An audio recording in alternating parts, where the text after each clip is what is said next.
Bonjour à vous toutes, bonjour à vous tous, soyez les bienvenus en ce 28 mars 2023 sur le plateau de votre matinale. Nous sommes mardi et nous allons passer les prochaines 30 minutes ensemble ou plus si vous décidez bien de rester en replay sur tvvendée.fr ou pour retrouver notre invité de la matinale. Alors, comme chaque matin, voici le programme de votre émission sur TV Vendée. D'abord, l'actualité, 5 rendez-vous de manifestation, on y reviendra dans votre journal avec notamment les Sables-d'Olonne, La Roche-sur-Yon, Fontenay-le-Comte, Montaigu ou encore Challans. L'actualité, c'est aussi relocaliser dans le département une production jusqu'ici réalisée en Chine. C'est en tout cas le pari de Malongo. La marque de machines et dosettes à café emploie depuis 2022 30 salariés dans son entreprise lyonnaise, découverte dans ce journal. La vie des entreprises, c'est aussi cette réunion d'une semaine entre les professionnels des métiers du maritime, une semaine de rencontres au lycée Tabarly des Sables-d'Olonne avec notamment des tables rondes et des speed dating. Au programme enfin, le site Être Parent 85 fait peau neuve, une page internet dédiée pour toutes vos questions autour de la parentalité. Ça s'appelle Être Parent 85 sans S.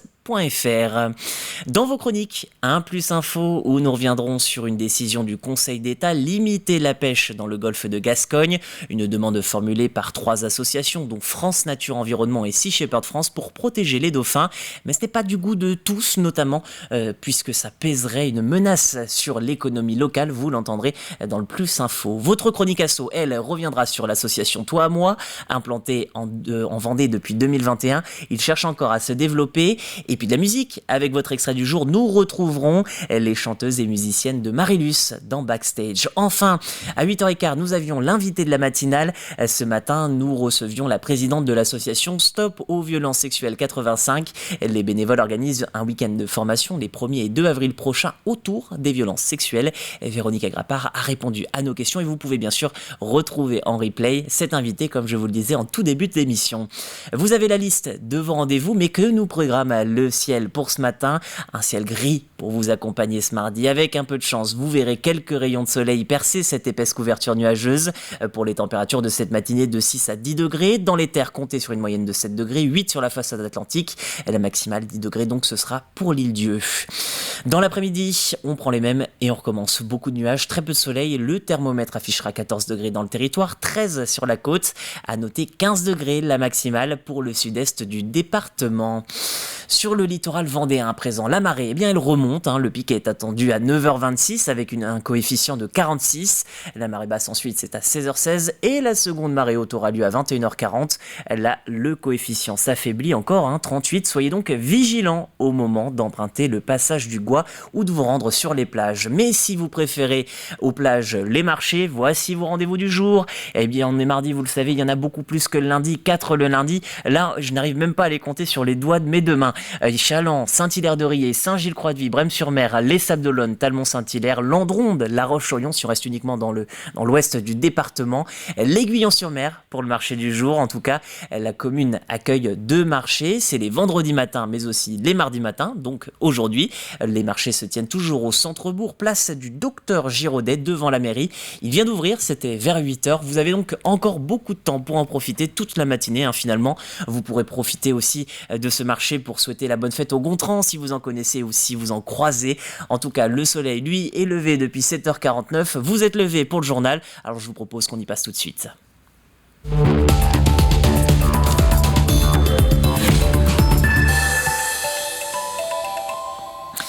Ils ont choisi la Vendée pour relocaliser leur production. La marque Malongo a quitté la Chine pour installer l'an dernier à La Roche-sur-Yon une nouvelle usine de machines à café. L'entreprise est située dans la zone commerciale Acti-Sud et 30 salariés produisent les cafetières EO. La relocalisation, un choix qui a de quoi surprendre mais qui est pleinement assumé par la direction. Grégoire de Châtillon vous explique leur motivation dans ce reportage. Jusqu'à 350 machines à café sont fabriquées ici chaque jour. Du Made in China devenu du Made in Vendée. Un défi pour ce torréfacteur, leader du café équitable. Il fait travailler une 30aine de personnes dans cette petite usine située à La Roche-sur-Yon. Mon défi, c'est vraiment de fabriquer une machine 100% française, de qualité, à un prix raisonnable, alors que généralement le petit électroménager est plutôt fabriqué en Chine ou dans les pays asiatiques. Ici, ce qui est extrêmement intéressant, c'est qu'il y a un savoir-faire en Vendée, il y a beaucoup de sous-traitants et nous avons pu, grâce à ce réseau de sous-traitants, travailler principalement dans un rayon de 40 km autour de La Roche-sur-Yon pour notamment les injections plastiques et beaucoup d'autres composants de notre machine. Malongo, avec sa machine à café EO, a donc trouvé ici en Vendée un écosystème favorable grâce à un savoir-faire local. L'essentiel des composants sont français et vendéens, le tout pour un prix de revient raisonnable, un pari fort de café, mais difficile à transposer à grande échelle. Le coût de l'énergie par rapport à d'autres secteurs du monde est encore trop important pour que la production industrielle soit rentable sur tous les métiers. Donc ça, c'est un frein. Il y a les problématiques de ressources humaines, c'est-à-dire que pour une industrie, il faut aussi du personnel et qu'on est déjà en tension. Si Malongo s'y retrouve en fabriquant sa machine à café chez nous, eh bien, c'est aussi parce qu'elle ne fait aucune marge sur sa machine. Le torréfacteur mise, sans surprise, sur une consommation de ses propres dosettes, dédiée exclusivement à sa machine à café. Dans l'actualité, aujourd'hui, eh bien la 10e journée de mobilisation contre le projet de réforme des retraites. 5 rendez-vous sur le territoire, à Challans, place du Champ de Foire à 10h, même horaire pour les Sables d'Olonne au rond-point du Bricot-Leclerc. À La Roche-sur-Yon, la manifestation démarre boulevard Sully à 14h30. Un rassemblement est également annoncé à Montaigu-Vendée ainsi qu'au rond-point Leclerc à 18h du côté de Fontenay-le-Comte. À noter que le service de transport en Pays de la Loire, Aléop, annonce plusieurs perturbations sur ces lignes de ramassage scolaire, notamment chez les transporteurs Sauvetour et Hervouet. Plusieurs lignes sont concernées dans le sud de Vendée. Enfin, 2 TER sur 3 sont de leur côté prévus. Pour rappel, entre 11 et 21 000 personnes ont manifesté jeudi dernier lors de la 9e journée de mobilisation. Ces images à présent du lycée Tabarly des Sables d'Olonne. L'établissement accueille la 7e semaine nationale des métiers du maritime et du fluvial. Un temps fort fait de tables rondes, de speed dating et de rencontres entre demandeurs d'emploi, étudiants et professionnels pour mettre en lumière les opportunités d'emploi dans une filière qui peine à recruter. Le secteur représente tout de même près de 40 000 emplois dans la région. Ce cycle de rencontres s'achève le 1er avril prochain. C'est des milliers d'emplois en fait qui sont proposés en Vendée. On a 7% des emplois salariés en Vendée concernent la filière nautique. Donc c'est important.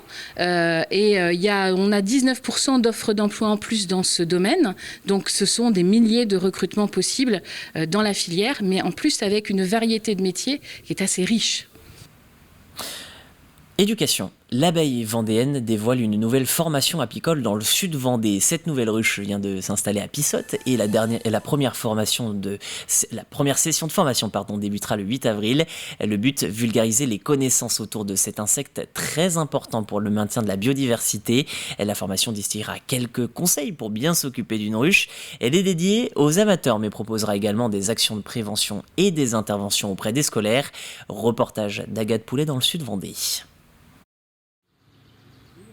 Dans quelques jours, ces abeilles seront chouchoutées par des apiculteurs amateurs qui seront formés dans cette nouvelle section apicole.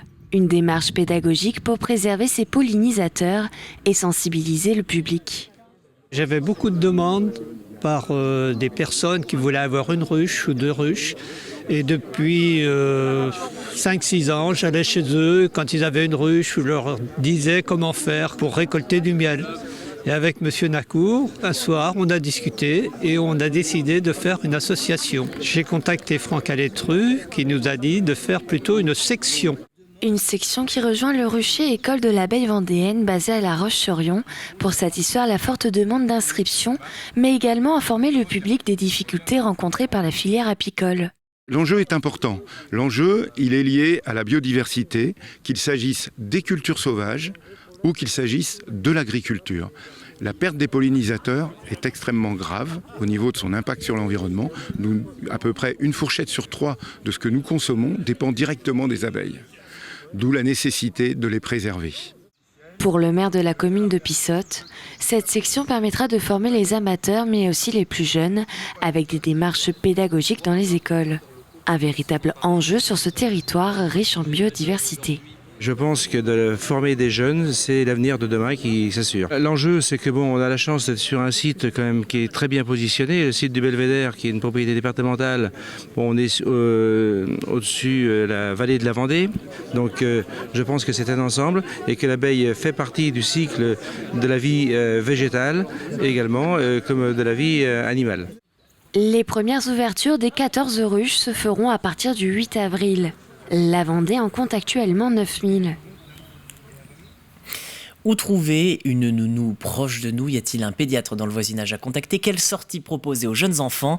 Pour les futurs ou jeunes parents, pas toujours facile de connaître ses droits et de trouver réponse à toutes ces questions. Alors, depuis le 20 mars, la CAF, le conseil départemental et d'autres partenaires ont lancé une nouvelle plateforme pour aider les jeunes parents. Son nom, êtreparent85.fr. Le site fourmille de recommandations et peut vous aider quel que soit l'âge de votre enfant. On devient parent, on ne naît pas parent.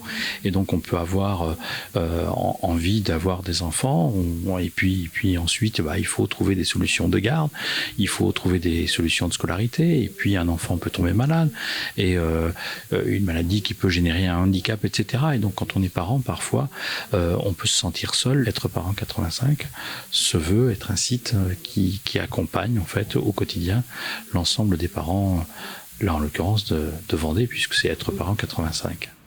Ce nouveau site s'inscrit dans le schéma départemental des services aux familles, un partenariat signé entre les élus du conseil et plusieurs acteurs pour développer l'accès aux droits, la parentalité, la petite enfance et la jeunesse en Vendée. Ce développement est jugé nécessaire par la CAF. 90% des parents interrogés ne connaissent pas l'existence des lieux parents-enfants et manquaient même jusqu'ici d'informations. Il était donc très important de réactualiser ce site. Aujourd'hui, c'est une refonte parce que le précédent n'était plus très lisible, ne correspondait plus aux nouvelles normes technologiques et était limité à un certain nombre d'informations. Et donc la refonte, elle a consisté à l'enrichir, à faire intervenir un certain nombre de partenaires, à produire plus de services, plus d'informations aujourd'hui pour avoir un site qui balaie l'ensemble des thématiques sur la parentalité et qui concerne les parents du moment de la grossesse jusqu'à l'adolescence et au-delà. Pour la première fois depuis 2014, le Cinéville de La Roche-sur-Yon accueille le congrès Cinédiffusion.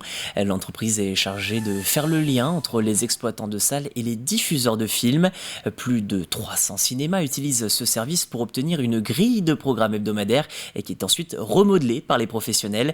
Pendant 3 jours, 400 exploitants devraient se presser en Vendée pour parler de la filière et rencontrer plusieurs équipes de films. Pour les professionnels, ça leur permet dans un premier temps de rencontrer l'équipe Cinédiffusion, donc l'équipe qui est constituée de 6 personnes, de pouvoir échanger, leur poser des questions, de voir comment ils fonctionnent au quotidien pour programmer leur salle de cinéma. Donc ça nous inclut également, à Cinéville, on est programmé par cette entente.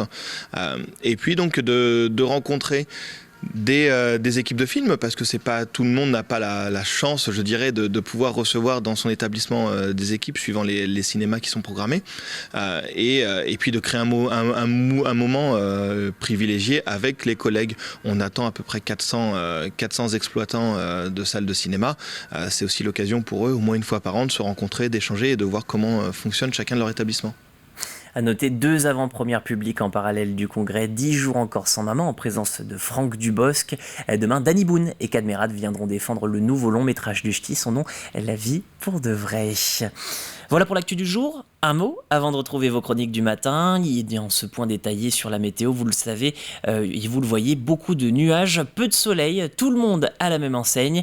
Pour les températures, la minimale est dans le sud-est. Pas de panique, ça se réchauffe dans l'après-midi puisque vous aurez 15 degrés la maximale de la journée. Mais en attendant, 6 degrés à Chantonnay, Fontenay-le-Comte ou encore Luçon. Il fera 7 degrés de Moutier-les-Mauffais à Montaigu en passant par La Roche-sur-Yon et Palluau. À l'ouest, 8 degrés sur la côte, 9 à Noirmoutier-en-l'Île. Et puis bien sûr 10 degrés la maximale, je le disais, pour l'Île-Dieu. C'est la fin de ce flash. Dans quelques instants, votre chronique association Toi à moi en quête de bénévoles pour continuer son implantation dans le territoire. Pour l'instant, ils ne sont présents qu'à La Roche-sur-Yon et aux Herbiers. Nous reviendrons aussi sur le groupe de musique 100% féminin Marilus dans votre extrait du jour. Mais pour le moment, le plus info sur TV Vendée.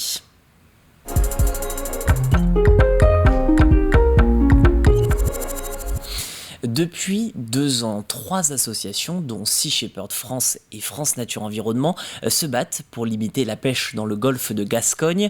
Le problème, trop de dauphins sont piégés dans les filets de pêche chaque année. Le Conseil d'État vient donc de leur donner raison, mais dans certains ports vendéens, à l'instar de Noirmoutier-en-l'Île ou Saint-Gilles, les élus ne veulent pas de cette décision. Ça pourrait mettre en péril le travail des professionnels du secteur. Le résumé de toute cette affaire dans votre Plus Info préparé par la rédaction.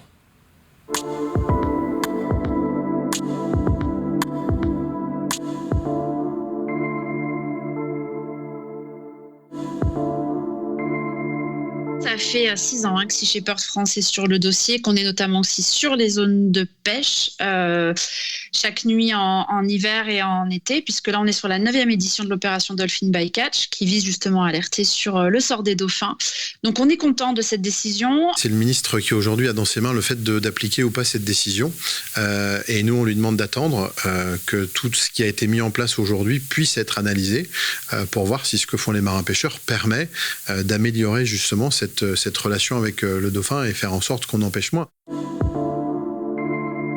On nous demande encore de faire du travail, d'installer des caméras sur des bateaux, de faire plein de tests que les marins-pêcheurs font. Ils jouent le jeu.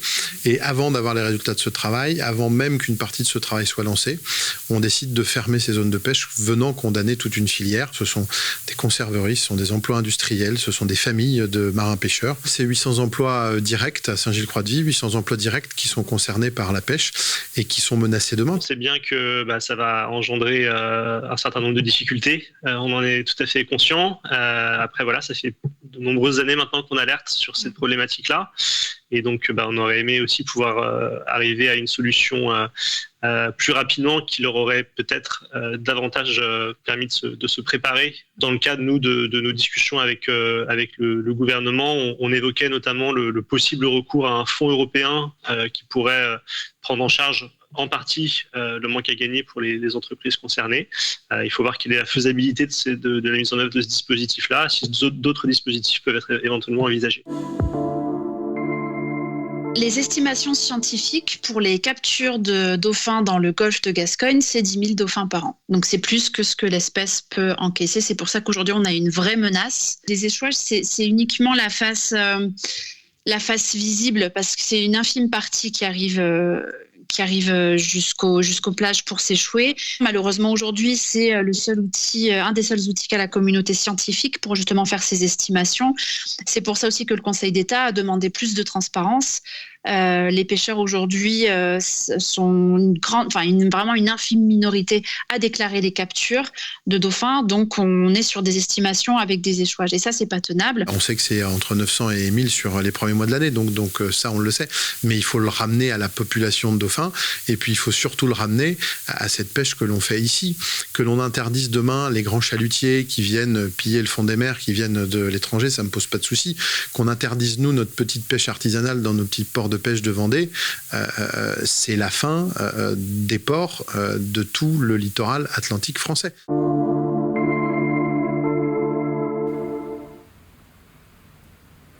Et au moins 910 dauphins se sont échoués sur les plages françaises depuis la mi-décembre, constate l'Observatoire Pélagis rattaché au CNRS.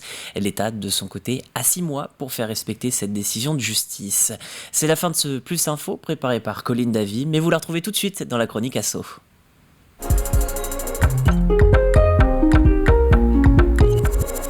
Direction les Herbiers, où l'association Toi à Moi vient de rénover un tout nouvel appartement pour l'un de ses bénéficiaires. Vous l'avez d'ailleurs peut-être découvert dans la Vendée en direct. Pour rappel, l'association héberge des gens à la rue pour les accompagner vers l'insertion sociale. Le but, qu'ils retrouvent un emploi et qu'ils puissent être sous un toit le temps d'avoir une situation stable.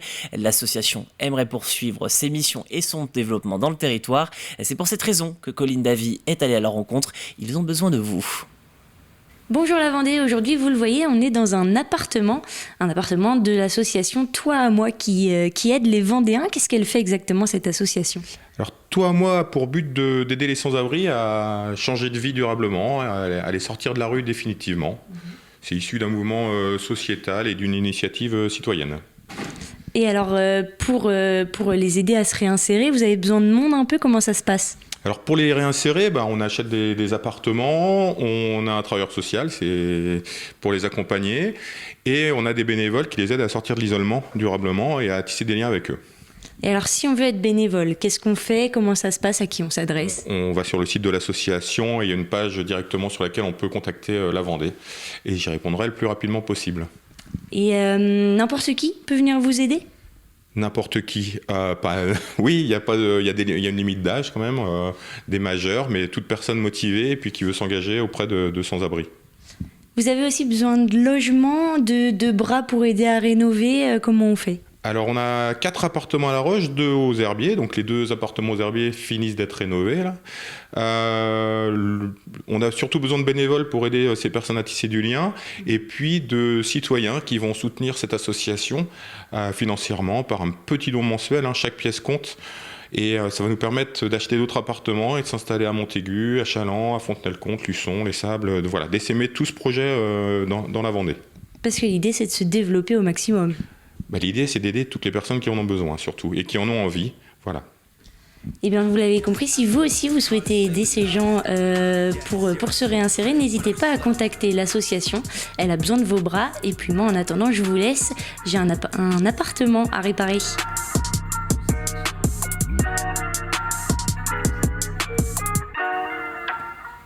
L'association existe depuis 2007 et est donc implantée depuis 2 ans, en 2021, en Vendée. Et n'hésitez pas à les contacter pour leur permettre de poursuivre leur développement dans le territoire. Musique à présent, c'est l'heure de retrouver l'extrait du jour.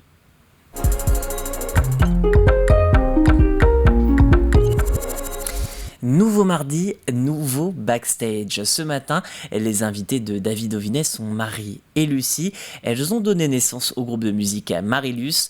Dans cet extrait de backstage, les 2 musiciennes reviennent notamment sur la création et le nom du groupe. Regardez. Il y a Marie. Bonjour. Et Lucie. Bonjour. Alors généralement, à ce moment-là de l'émission, je demande pourquoi il y a ce nom d'artiste. Mais alors vous, je ne vais pas poser la question, c'est tellement une évidence. Ouais. Pourtant, on pense avoir fait... Très original. Ouais, c'est hyper original. Ouais. Ah oui. On y réfléchit longtemps. Et d'ailleurs, quand est-ce que ça a commencé votre histoire, Marie? Tiens. Alors ça a commencé en 2016. En 2016. 2016 ouais. C'était une évidence. Comment ça s'est fait, Lucie? Est-ce que tu peux nous donner les premiers moments où tu rencontres Marie? En fait, avec Marie, on jouait dans un groupe qui s'appelle Appel d'Air, qui joue toujours. Donc on était musicienne et chanteuse dedans. Et puis on a eu envie petit à petit de faire un projet que toutes les deux, voilà, de faire quelque chose de plus personnel, un peu plus féminin aussi. On aimait chanter ensemble, on faisait des chœurs beaucoup sur l'autre projet, entre autres. Et on aimait chanter ensemble. On a lancé cette ébauche de groupe dans les années 2013-2014 et puis voilà, ça a pris un peu plus de place petit à petit. Les méandres de mon âme assise au bord du puits sacré, je me penche sur le vague reflet de la belle éveillée. Je me lave et me déverse dans l'eau salée de mes émois. Lentement le bruit cesse, elle a les mêmes yeux que moi. J'ai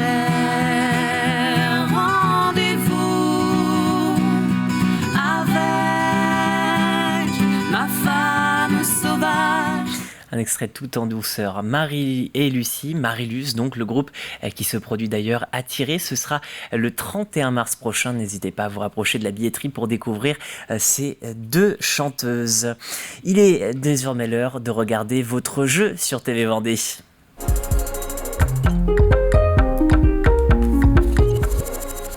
Avec la nouvelle question pour cette semaine. Alors si vous n'étiez pas présent hier, c'est l'occasion de la découvrir. Comment s'appelle ce groupe de supporters de football? Vous avez pu les découvrir la semaine dernière lors d'un sujet réalisé par Alix Lanos. Si vous n'avez jamais vu le reportage, n'hésitez pas, ça vaut son pesant d'or. C'est très drôle et puis c'est très intéressant. Donc ça se passe dans la rubrique Actu de tvvendée.fr.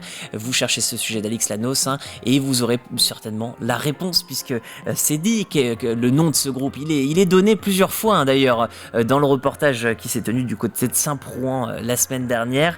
À noter que vous avez le droit à un indice comme chaque jour, ils supportent 2 clubs par an. Et oui, c'est leur particularité, en fait ils n'ont pas un club en particulier. Alors pour quelle raison?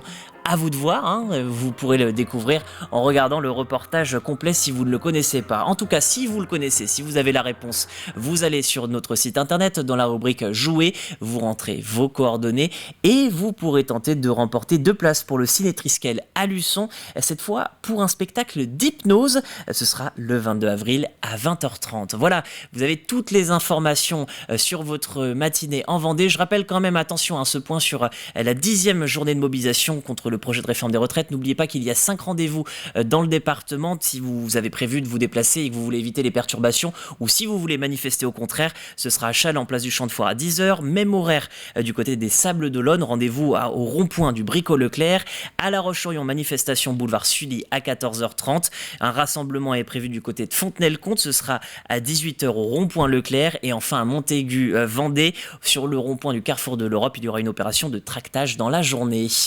Voilà qui conclut cette matinale, je vous remercie de l'avoir suivi, je vous souhaite une très bonne journée, on se retrouve dès demain pour des nouvelles informations très fraîches à 7h.